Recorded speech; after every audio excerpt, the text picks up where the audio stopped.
like you to talk about is an experience in your life where you would like to repeat. It can be anything. And it makes no difference what age you were, you don't even need to say that, but an experience that you had that you'd like to repeat. Typically, it would be painful or extremely difficult or embarrassing. It's all confidential, right? Yeah, it's all confidential, that's right. An experience you'd never want to repeat again. You said so much holiness is lost because heart doesn't speak to heart. So thank you for sharing your holiness. Let's begin with a prayer. Heavenly God, we thank you for the gift of the stories and experiences of our lives and the opportunity to share them as a way of growing a deeper sense of community and connection, reminding us that we do belong to each other in the midst of your wonderful family. We give you this time and this space and pray that your Spirit may be active within us and through us. In Christ's name we pray. Amen. Last week you were given a homework assignment, and that was to be a missionary and go out and talk to someone or greet someone or be present to them. Now, did you do your homework? Yeah. Okay, good. What I'd like you to do is just share with the other person one point of it that really touched you. So I'll model it for you. This past week, an old friend reconnected with me, a woman that I met many, many years ago in prayer group ministry. And I asked her what she wanted. She said, I really don't know. So she showed up, and in the ensuing conversation, it turned out she just needed somebody to listen. And so I'll never forget, as we finished the conversation, she just said, thank you for listening to me and my travails. I thought it was no big deal, but it really helped her. And she said to me, I had nobody really to talk to. She's an older woman, and she pretty much is alone at home during the day because her daughter works. Okay? So what was it for you? It doesn't have to be something grandiose, like you're not standing on the street corner, waving flag, this is John 3:16, but rather it's a human dynamic of connection. So just share one aspect of the conversation or the work that you did. Okay? He asked them, what are you discussing as you walk along? They stopped, looking downcast. One of them, named Cleopas, said to him in reply, are you the only visitor in Jerusalem who does not know of the things that have been taking place there in these days? And he replied to them, what sort of things? They said to him, the things that happened to Jesus the Nazarene, who was a prophet mighty in deed and word before God and all the people, how our chief priests and rulers both handed him over to a sentence of death and crucified him. So let's take a few moments now and just reflect on those words and what the Spirit might be saying to you through these sacred scriptures. Are you the only visitor to Jerusalem who does not know what's been taking place these last few days? We know, if we've been in any way listening or paying attention to the news, the last several years, that there's many, many things have been happening that are tragic, painful, difficult to accept or to acknowledge. At one level, it's because it taps into our own unresolved grief, hurt, and pain. There's a woman by the name of Eleanor Roosevelt, I'm sure you've heard as a historical figure, a woman who knew a lot of pain and suffering, both personal, in her marriage, and watching as the country struggled so much in her day and time. She had a wonderful quote that's always touched me. She said, small people talk about other people. Normal people talk about other things. Great people talk about great things. So I would like to talk about great things to raise up our own level of greatness and our call to be great as God's beloved people. And the thing I want to talk about is something that we usually don't talk about in our culture, and that is grief, sorrow, suffering. We do everything we can to medicate it, to deny it, to avoid it. And yet Jesus, front and center, invites this couple to share with him their grief, their pain. In my imagination, as I enter the scripture, I picture these two people journeying together with anger, with sorrow, and with deep grief and not knowing what to do with it. And notice what Jesus does. He says, tell me your story. Tell me your experience. And so it's this wonderful walking along together in the journey that they slowly begin to unpack their particular perspective. And so I'd like to share with you from that perspective that we are journeying together, telling our stories, happy, sad, and everything in between. So to be heard is to be validated. Jesus was validating them. Validating their personhood, validating their story, their life experience. And by sharing their perception, their story of pain and suffering, it liberated them. So the word we use in theology is, it saved them. And why God invites us to tell our perspective, our story, many, many times. When we do it to God, it's called prayer. We do it to another, it's called sharing. When we do it to ourselves, it's a gift of liberation, whether it's in written form, in spoken form, or through art or through music. Grief is a stripping process. It's a necessary stripping process. It helps us to let go of any falsehood, any authentic perceptions of ourselves. Is that we find out the type of person we are as we go through a time of high stress, or a time of loss, or facing one's limitation or illness. It's a matter of helping us to see that at some level, grief work initiates us into the underworld. We know in the Apostles' Creed, it says, and Jesus descended into hell. Try and explain that to a little kid. Even adults must know what the heck is going on here. Exactly. Theologically, this is it. Jesus descended in the depths of our pain and suffering to let us know there's no place that God is not present. When we come to this part of our life, we too have to recognize we have to descend before we ascend. That's why Jesus said, blessed are those who weep and mourn. Blessed are those who weep and mourn. To recognize that there's some things you can only know deeply through crying, through letting it be. The weeping mode is very different than the fixing mode, where you just realize it is what it is. It's not going to change. This is the condition of my life, the life of my friend or my family member. There's nothing I can do. Can I come to that point of just weeping over it? Think of that powerful scene where Jesus is seated across the Kidron Valley, looking at what today we call the old city of Jerusalem, and he just weeps. How I yearn to take you in my care, and yet you refuse me. That's a lot there to understand. So something that I've learned is that you must not leave the place of pain too soon. Because embedded within every experience of sorrow or pain or suffering is a pearl, great price. It's a lesson that God takes advantage of in order to grab you, not around the throat, but to grab your soul so you don't forget the lesson. It's imperative for you and for your journey. So St. Thomas More says it this way: God suffuses our suffering with God's own divine presence.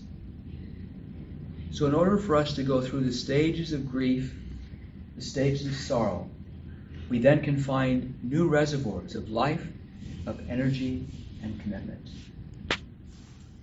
Back in the 80s, I was assigned to a parish called St. Joseph's in Hawthorne. And some friends of mine had gifted me with a very beautiful cat. It's a Seal Point Siamese, if you know anything about cats. Just a gorgeous looking cat. And I decided, being a bilingual parish, that I would name her Sophie. And of course in Spanish it's Sophia, and back and forth was like. Well, I was very grateful that the staff loved Sophie. And she pretty much had the run of the house. But she was not just an indoor cat, she was indoor-outdoor. And unfortunately, one of my days off, she got outside with nobody watching. She got run over by a parishioner. So I told the secretary, I believe in forgiveness, but don't tell me who did it. So the next day, I was really touched when both secretaries came to me and said, Father Jim, we need to have a funeral service. And I said, well, thank you, but she was a cat, and we don't do that. And they wouldn't let go. So in my mind, I thought, okay, I'll do it for all of you. Ministry, you know? And so as soon as I said yes, it was amazing. Everything kicked in gear. They called the maintenance man. He came over and he dug a nice, a deep hole. And he even made a little like miniature casket. It was very touching, everything. So I said, okay, I'll prepare a prayer service. And the whole time I think, okay, this will help them. And so we're standing outside, and we had just come to the end of the ceremony, And I said, the Lord gives and the Lord takes away. And this sob came up, all the way up and out. I had no idea where it came from. I couldn't control it. It wouldn't stop. And even as I'm sobbing, I knew in my head I was grieving all the ungrieved losses of my life. That was the last gift Sophie gave me. That's what Jesus gives us. Jesus gives us the ability not only to weep over our losses, but to liberate us to realize that we're meant to let go of it all. We don't need to hold on to it. To mourn our losses, what it does is it releases the energy that's embedded in them. It gives us new life. One of the last gifts that my parents gave me on their deathbed was letting go of any fear of death. They so graciously, peacefully embraced it. It really helped me to say, I can finally let that go. Now, the dying process is another thing, but death itself. So what we'd say theologically is the wound is the gateway to the sacred. So in this particular session, we're invited on this journey with Jesus to talk about what is it that you're really afraid of? What is it you're finding difficult to grieve over, to weep over, to let go of? Because grief isn't something you do, it's something that's done to you. It's something that happens to you. So think of it as like spiritual surgery. We use the language that Christians are saved by the passion of Jesus. Let me explain it this way, theologically. Is that the Latin verb is patior, which means to suffer reality, to let it work on us instead of us working on it. This is why Jesus uses that terminology, because it's a work of transformation.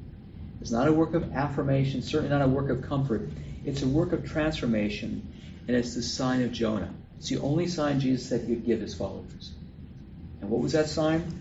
The sign was that sooner or later, you have to go deep inside, into the belly of the well, to really understand, and then to be spit up on a new shore somewhere else. We remain stuck when we refuse to grieve, to weep, to talk about the sorrow, the limitations, the shortcomings. We become created anew, but we can't ascend until we descend. As I went through the grief and the loss of my parents years ago, I put together a list of what I call good grief tips. Would any of you like a copy? To share from your perspective, a time in your life where you experienced great sorrow or pain or suffering, and what was the pearl, what was the lesson that you received from that? Now, I warn you, if you're giving a speech, you haven't learned the lesson. Because typically the pearl is like in one word, or it's an image, or it's a sentence. You can say, here's what I learned. Okay? And that's what I'm inviting you to share with your partner. If you like, you can share just a brief background. In other words, okay, I lost my mother. In the process, here's what I learned. Okay? Or I was laid up for 6 months from this illness. This is what I learned. Okay? So is that clear? Okay. Would you share that with your partner? And in your imagination, picture yourself walking with this person just as Jesus walked with these two disciples. Buddhism is that life is difficult. In Christianity, we use the metaphor, take up your cross and follow the Master. Is that life, reality, is not easy. Even for those who do all the right things. And life has its way of kneading you, of forming you in the way the Creator wants you to be. So even though you've been gifted with certain aspirations or dreams in your life, which are good, we all face challenges or difficulties in the way of trying to realize those dreams. Would you agree? Mm-hmm. Yeah. Okay. So what I'd like you to do is to invite you to share with this person, as you reflect upon your own personal history, what are some of these challenges or difficulties that have affected your movement, your pilgrimage, your journey towards fulfilling those dreams? Maybe it's towards further education. Maybe it's toward a vocation of some sort, or a particular type of career, or where you live, any number of things. But what are some challenges or difficulties that you face as you try to procure these particular dreams? Would you share that, please? difficulties that you've been confronted with Okay. that get in the way of the fulfillment. Oh, Okay, just because you make a decision. Let me give you a quote from C.G. Jung. He said it this way, is that whenever you choose a good, get ready because the opposite pops right up. Okay? It necessarily constellates the opposite. So that's the psychological way of saying the same thing. So as soon as you say, okay, I'm going to do this, don't be surprised if these other things come up. Because I'll explain it after you answer the question, Okay. why that happens. But that's what you should just unpack it for yourself. Back in 1999, I was blessed with a very supportive supervisor, Sister Edith, and she allowed me to begin the lengthy process of getting a PhD while working full-time. It was interrupted for two reasons. One was I had a biking accident, and that kind of sidelined me for a while. Plus, chapter 2 of the dissertation was horrific. It was very, very painful. It was dealing with the human shadow. It took me over a year just to do that chapter. And I almost gave up on the whole thing. But I'll never forget the day of the dissertation defense. The room was filled with friends and family and fellow students, and then my chair. A very tough lady, let's just say that. She made me work hard. But when she stood up and she began to talk about not just my defense, but the work that we had together, she turned to me and she said, "You're really good." And everybody laughed. And she said, No, I mean, I've never heard you speak. I've just seen all your writing. And I said, I told you I'm better at speaking than writing. She said, yeah, now I see you're right. And of course, everybody in the audience was laughing because they've heard me speak. She hadn't. And she said, that's the best defense I've heard. Thank you. And then she said, congratulations, Reverend Dr. James Clark. And I looked at my parents, and they were crying, and I started to cry. Because I'm the first one in the family to have such further education, and that's been the dream of my parents. Every one of us kids, we went to Catholic school. I share that with you because that's the reason the difficulties have meaning in our life. The sweetness of getting the dream is all the work that you had to bring it to fruition. The tears, the blood, the sweat, the prayers, it's all a part of the dynamic. That's why salvation, redemption is so sweet, because of His promise. It doesn't come easy. So this scripture is meant to be embedded within us, that you are not alone in this life. As you walk the journey of your life, you're not meant to walk alone. So you grab a brother or sister, friend or family or small community, and then you say, wow, what have you learned from your journey? So I'd like you to turn your chairs around and just share in the larger group about just very much the way I modeled it for you. What wisdom would you like to share with the larger group? Okay? Maybe it could just be reiterating what you shared with your partner, but maybe something else that you've learned from this particular difficulties, challenges in your own life. Lord, give us always of your water. I invite all of you to look at the water here in the sacred space. St. Francis of Assisi called it sister water. The eyes of Francis found in the water various demonstrations of goodness. The water refreshes us, energizes us, cleanses us, and heals us. Praise to you, Lord, for our sister water. Water is docile and adaptable. It can also be terrifying and powerful. It is joy for children and blessing for a worker. Praise to you, Lord, for our sister water. Immigrants know the power of water when they walk through the desert. In places where water is scarce, the poor long for water. Water is a blessing from God. Praise to you, Lord, for our sister water.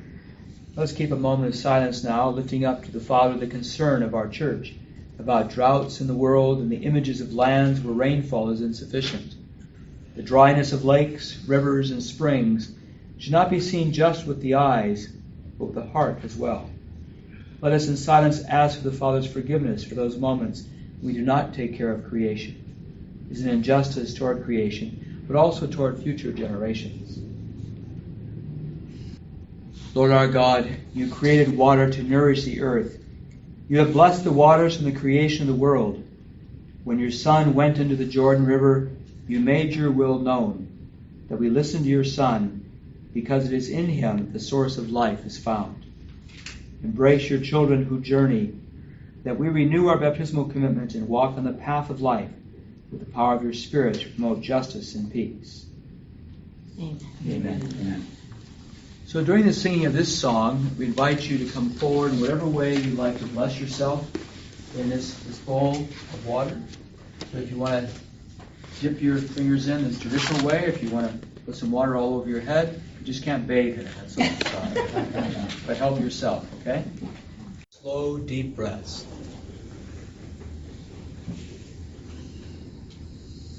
Hold it for a moment and let it go. And then another breath. And then one more time. A deep breath. Hold it and let it go. Now picture yourself somewhere near a water source. It could be a lake, a stream, the ocean, waterfall, a lagoon. Now picture Jesus there with you, your companion on the inner way. What is it you'd like to tell Jesus? And as you open your heart to him, let go of any fear or anxiety. Just put it out there. And just listen to his words. Take a deep breath and hold it in your body for a few moments as a way of sealing in your body the memory of this encounter. And when you're ready, let go of the breath.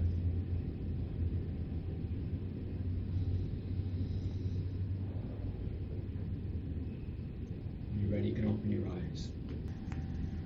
One of the signs that you've done your grief work well, in other words, you have faced and confronted your deepest fear, that this pain or suffering will overwhelm you or literally take your life, is that you begin to notice deeper gratitude, a deeper sense of compassion for others and their pain. And also it may surprise you, but a lightness, because grief is heavy. As you face the work of grief, suddenly you're free of it. You might notice colors more, or bits and little things of being happy and seeing the world through the eyes of a child. And so this is the work, the necessary work that Jesus knew about as he journeyed with these two disciples. He didn't in any way badger them and say, you've been with me all this time. He listened. He allowed them to unburden themselves. And notice as the story unfolds, when he was invited in their home, he ritualized the story. So it is for us. What is it that holds you? Holds you in the midst of your struggles, your doubts, your questions, your pain. And the symbol for today is water in all its glory. Is it warm water? Is it heated water? Is it cold water? Water can always be refreshing. And to gift yourself with that awareness that God is there in different ways.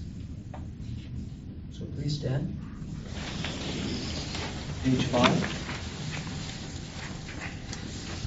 And so I'm going to ask 3 of you to see the second paragraph where it says, Lord, you said that no one can go to you. We need 3 people who would read the different prayers. Lord, you said you are the spring of living water. Whoever drinks the water you give will never thirst. Allow us to quench the thirst to be affirmed and get closer to you as true disciples, to be refreshed in your friendship. Lord, give us always of your life-giving water. Lord, you said that no one can go to you unless the Father calls him or her. Through this process, cleanse us with your life-giving water from all the dust gathered on the paths we have traveled, and free us from all forms of slavery and guilt.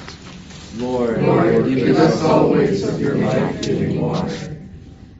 Lord, who in your passion experienced thirst, free those who in their thirst drank water from false wells, and return them to your fold through the missionary action of your faithful. Lord, give us always of your life-giving water. Lord, you said that no one took your life from you because you surrendered it freely. We want to drink from your open side and take the living water to our sisters and brothers who remain in the periphery, and to those whose strength is spent in the ways of the world.